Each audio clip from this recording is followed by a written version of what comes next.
तारीख थी 8 दिसंबर 2021 की। सुबह का वक्त था।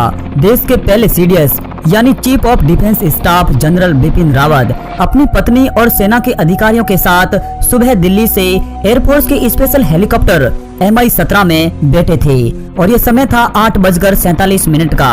इस पूरे दल में 14 लोग सवार थे। इन्हें अपने नियत समय पर तमिलनाडु के सुलूर एयरबेस पर उतरना था। दोपहर के 11:34 पर तमिलनाडु के सुलूर एयरबेस पर इस हेलीकॉप्टर ने सही सलामत लैंडिंग की थी। यह जगह तमिलनाडु में थी और फिर इसी सुलूर एयरबेस से सीडीएस सहित पूरे दल को तमिलनाडु के ही वेलिंगटन जाना था। असल में तमिलनाडु के सुलूर और वेलिंगटन के बीच की दूरी 87 किलोमीटर थी। असल में विपिन रावत और पूरे दल को ऊटी के पास ही मौजूद Wellington defence services staff college में एक लेक्चर देने के लिए जाना था।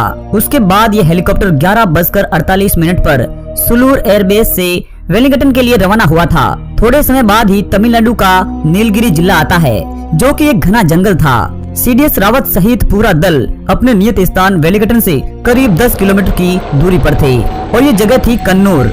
यह पूरा दल कुछ समझ पाता उससे पहले ही हेलीकॉप्टर में आग लग गई थी और फिर आसमान से अचानक नीचे जंगलों में यह हेलीकॉप्टर गिर गया था। इस वक्त दोपहर के करीब 12 और 12:30 के बीच का समय था। मौसम की खराबी के चलते यह हेलीकॉप्टर क्रैश हो गया था। जंगल में आग को देखकर स्थानीय लोग भी समय पर पहुंच गए थे। जहां पर यह हादसा हुआ था वहां पास में ही रहने वाले कुमार नाम के एक युवक ने हेलीकॉप्टर को दुर्घटनाग्रस्त होते हुए देखा था। द न्यूज मिनट्स की रिपोर्ट के मुताबिक हेलीकॉप्टर नानजप्पन चथिराम इलाके के कटरी पार्क में दुर्घटनाग्रस्त हुआ था। जमीन पर मौजूद एक प्रत्यक्षदर्शी ने एक तेज आवाज सुनी और फिर उसके बाद एक हेलीकॉप्टर को आसमान से ही जलती हुई लपटों में देखा था और फिर उसके बाद देखा कि 3 से 4 लोग हेलीकॉप्टर से जलते हुए गिर रहे थे। तब तक भारी संख्या में भीड़ भी इकट्ठा हो गई थी और फिर उन ग्रामीणों ने कंबल और रजाई के जरिए जले हुए लोगों को इकट्ठा किया था। इस तरह इस दुखद हादसे के चलते हेलीकॉप्टर में सवार 14 लोगों में से 13 लोग जलकर शहीद हो गए थे। सीडीएस बिपिन रावत भारत के पहले रक्षा प्रमुख थे, जिनका जन्म 16 मार्च 1958 को पूरी गढ़वाल में हुआ था। असल में वे उत्तराखंड जिले के राजपूत थे।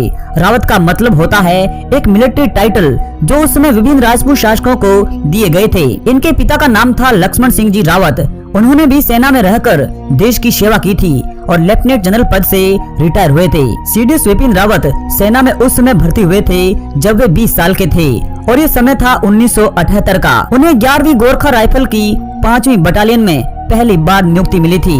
नियुक्ति के लिए राज्य मिला था मिजोरम। उनके साथियों का कहना था कि वे एक सच्चे देशभक्त थे। उन्होंने हर वक्त खुद से पहले अपने देश को रखा था। हर एक्टिविटी में वे हमेशा अव्वल आते थे। इस तरह देश का एक सच्चा सपूत देश के लिए ही शहीद हो गया था। दोस्तों, यूनिक डिस्कवरी टीम शहीद सीडीएस बिपिन रावत और उनकी पत्नी सहित पूरे दल को सच्ची श्रद्धांजलि देता है। जय हिंद, वंदे मातरम।